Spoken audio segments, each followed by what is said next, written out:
பாருங்க கைஸ், சோமா சுடுறேன். கேசரி செஞ்சுருக்கேன். சோமாஸ் சூப்பராக இருக்குங்க. இது மைதா மாவில் செய்கிறது. நான் எப்போவாச்சும் தான் மைதா மாவு யூஸ் பண்ணேன், அடிக்கடி யூஸ் பண்ண மாட்டேன். அதனால் விநாயகர் சதுர்த்திக்கு மட்டும், விநாயகருக்கு மட்டும். ஓகேங்களா? கொழுக்கட்டைக்கு வறுக்கிறேன் பாருங்கள்.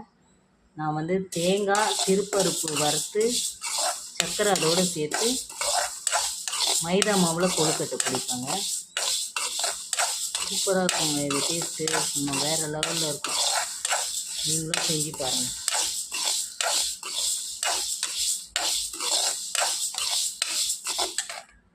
பச்சை பயிறு வேக வச்சுருக்கேன். இது வந்து சுசியம் போண்டா செய்ய, மைதா மாவில் போண்டா செய்ய வெல்லம் போட்டு செய்கிறது. நான் செய்யும் போது காமிக்கிறேன்.